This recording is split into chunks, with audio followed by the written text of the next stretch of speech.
Welcome to the Pit Check, reporting the news and new album releases for Everything with a Mosh Pit. It is Saturday, December 21st, and normally around this time of year, the music kind of sucks. It's either really slim pickings for new releases, or it's another holiday album. But thankfully this year, we've got a ton of new music that is actually really good.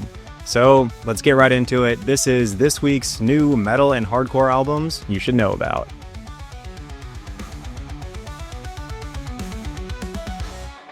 If you like mathcore or super technical metalcore, the Scottish-American band Frontierer is back with their newest EP titled The Skull Burned, Wearing Hell Like a Life Vest as the Night Wept.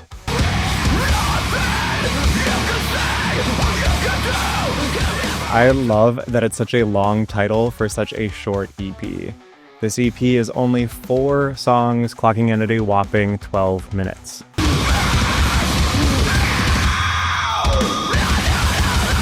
Despite the quick runtime, this EP is packed wall-to-wall with aggression. Frontierers is dedicated to just kicking your ass for every second of those 12 minutes. Once The Skull Burned kicks in, it is relentless until the final breakdown, and then it kind of just fades away gently as a cool down from your nice workout.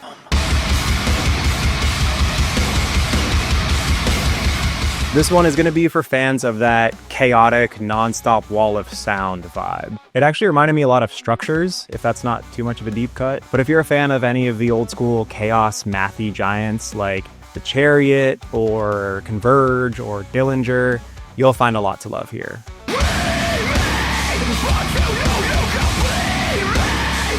Even if you're not typically a fan of what Frontierers self-describes as sonic punishment, I'd still recommend checking them out, especially if you're a metalcore or deathcore fan. Wearing Hell has a song structure that's more rooted in those genres, so that's probably a good entry point if you're not too familiar with the mathy, more chaotic kind of metalcore.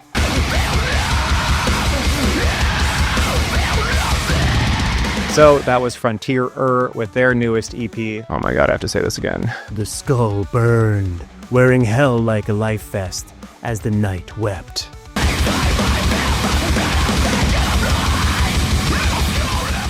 Symphonic deathcore legends Mental Cruelty are back with their newest release, Zwielicht, the Deluxe edition.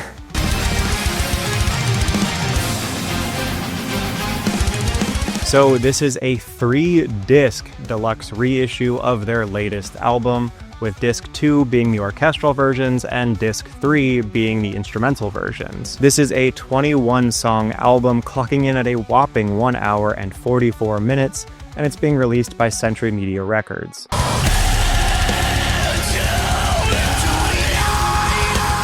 Obviously, the instrumental versions are the main focus of this release, and God, I love releases like this because it really lets you focus on the musicianship without the vocals. I know it's obvious, but sometimes you kind of forget how good all of these guys are at their instruments when you get caught up singing along with every song. This is very similar to if you're a fan of Shadow of Intent, not only musically, but they also do this kind of release with their albums, and I love when they do those. So if you're a fan of them, I'm sure you'll be into this as well.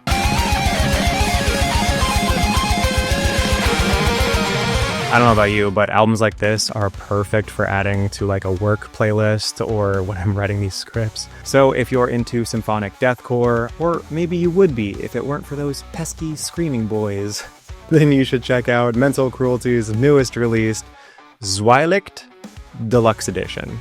Please, again, I don't know how to pronounce anything. I swear I'm being tortured.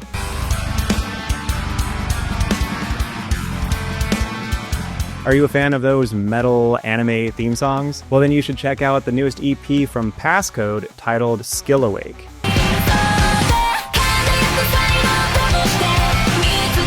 This is a super short EP with just 4 songs and clocking in at 14 minutes, and it's being released by Universal Music Japan.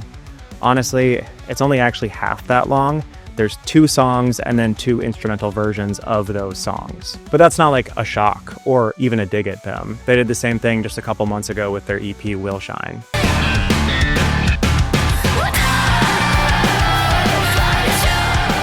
Also, that comment about anime metal theme songs isn't meant to be a dig either. The Attack on Titan theme is goated. Fight me. But yeah, if you've never heard of PassCode, they're a Japanese metal idol group that's been around since 2013, so they're actually about to celebrate their 12th year as a band.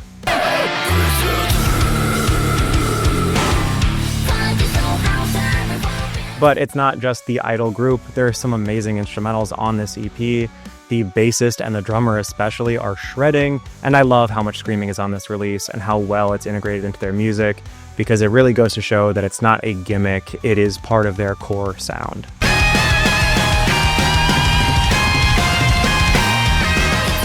But if that wasn't enough for you, just a couple days ago, PassCode released a new live album titled PassCode Presents vs. PassCode 2024 Volume 2 at Spotify O East. So there is no shortage of music for any new or returning PassCode fans.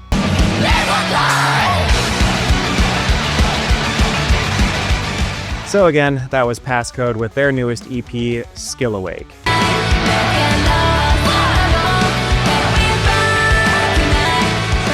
If you're a 2010s metalcore lover, Then It Ends is back with their newest album, Closure.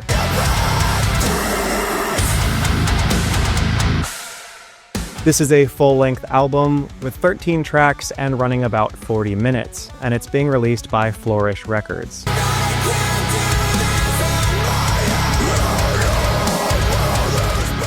If you're into that Rise Records era metalcore, you're gonna find a lot to love here. It's nostalgic without sounding dated, if that makes sense.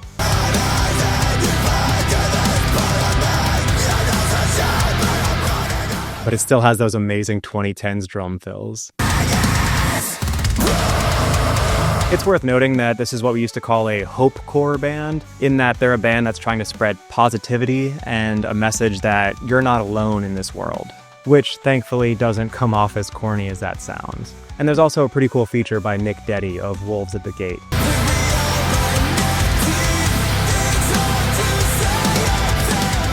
So if you're into that mid-2000s, early 2010s era metalcore, you should definitely check out Then It Ends' newest album, Closure.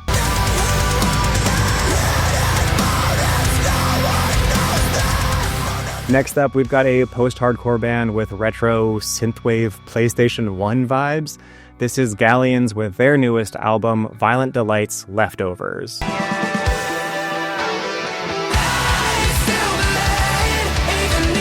So this is a cool project for fans of theirs. This is their most recent album, Violent Delights, but with the instrumental versions for the entire album, plus the two newest singles, Casa Nostra and DeLorean.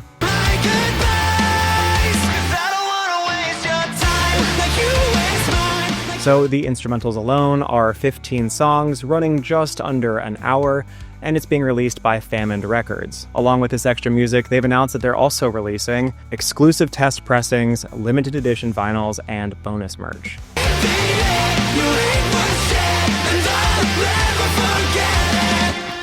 If you've never heard of this band, it's straight up like Johnny Craig singing over a synthwavy post-hardcore band. But we're not focusing on the vocals here because this is obviously an instrumental record, and it's still extremely groovy with or without the vocals.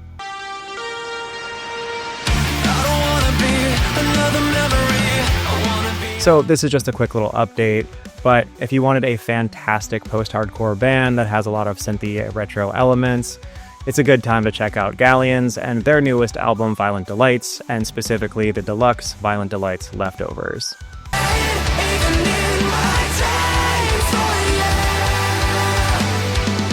If you're a fan of that emotional, elevated metalcore like Invent Animate or Aviana or Currents, then you've got to check out this newest EP from SLEEPTALKER titled Deathbed Confessions.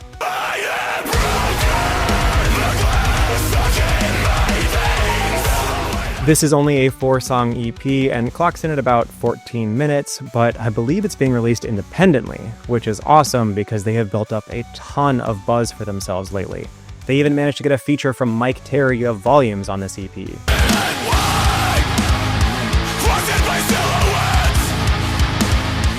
And when it comes to why Sleeptalker is so emotionally charged, both sonically and lyrically, the band had this to say. Sleeptalker has faced their own share of grief, notably when drummer Eugene Plastino was involved in a near-fatal car accident that left him with a broken back, neck, and in a coma, unsure if he'd ever walk again.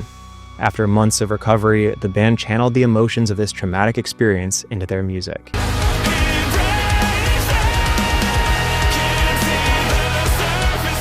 And you can absolutely hear that raw passion in every line on this EP. Really, my only complaint is that it's only 4 songs. I really could go for a full length, especially given how diverse they were able to make these 4 songs. Especially if they don't end up flanderizing themselves like some of the other bands end up doing.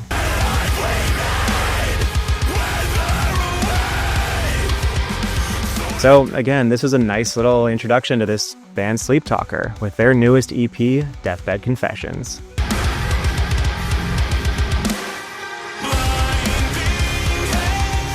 Next up, if you like just a little sprinkle of nu metal on your metalcore and maybe just a dab of slam, you should check out Swarmed and their newest EP, Sun and Void.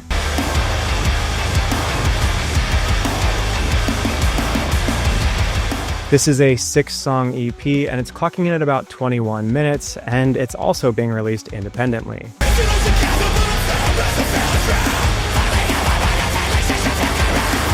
If you're a fan of Paleface Swiss or any heavy metallic nu metal that borders on deathcore at times, then you'll love this new EP. There is a surprising amount of variety on this EP, and the DJ scratching is a really nice touch and it adds to their nu metal flavor.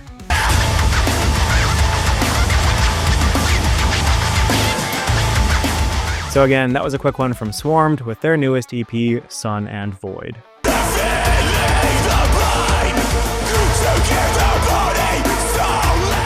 And now for one that's kind of a stretch to be on this list. This is the hardest working little emo rapper in the business. Nothing Nowhere is back with another new album this year, titled Cult Classic.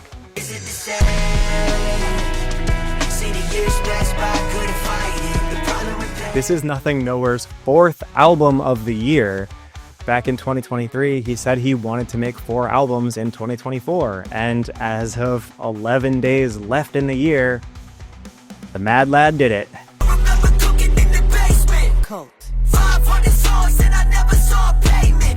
This is an 11-song album, clocking in at about 29 minutes, and it's being released by his own record label, Reaper's Realm Records. God, that's a tongue twister. After formerly being on the more major label, Fueled by Ramen. Got a studio by Canada. Yeah, lately I've been speaking, can't be quiet. I know, this isn't exactly metal or hardcore, so it shouldn't technically be on this list, but Nothing Nowhere has sort of earned a spot in the community. Not that I'm like the authority on that shit or anything, but he's become a mainstay for emo and goth kids, especially when they get handed the aux cord and they freeze up. Hammer is always a crowd pleaser. Plus, Nothing Nowhere has collaborated with so many artists like Underoath, Silverstein, See You Space Cowboy, and Will Ramos. So, I mean, come on. He's at least tangentially in the community, and that's pretty inarguable.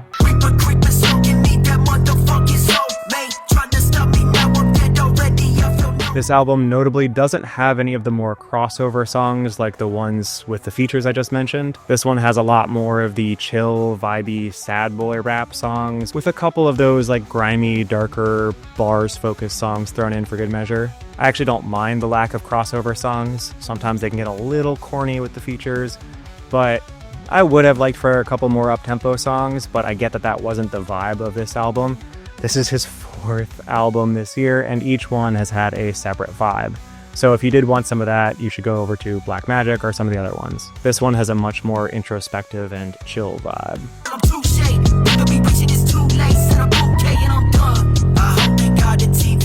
So if you're looking for a great new emo, sad boy, chill rap vibe, definitely check out Nothing Nowhere's 4th album of the year. I have to keep saying this is so fucking crazy. Nothing Nowhere's 4th album of the year, Cult Classic.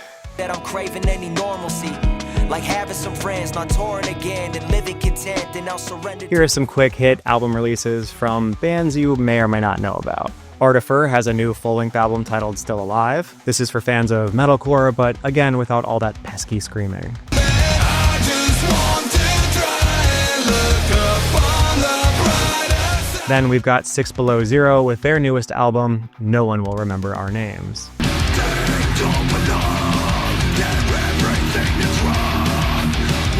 Epitaph has a new album titled Path to Oblivion. This one is for fans of doom metal or old school proggy rock and roll. Whether you like doom or Black Sabbath, you'll like this one.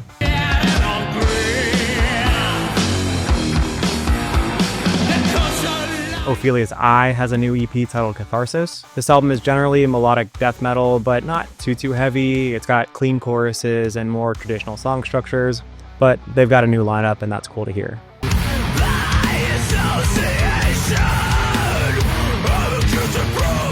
Pandemic has a new album titled Phantoms. This one is for fans of any thrash metal or even old school Iron Maiden.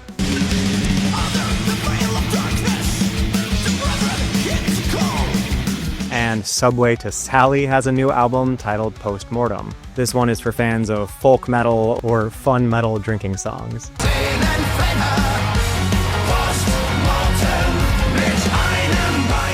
And here is the full list of albums we did and didn't get to talk about this week. Be sure to let me know in the comments which albums beat the most ass so me or anyone watching doesn't miss out. And as always, please give us a like or subscribe. I could really use the help growing this little baby channel. And that's it for this week's new album releases. I'll see you next week for another Pit Check.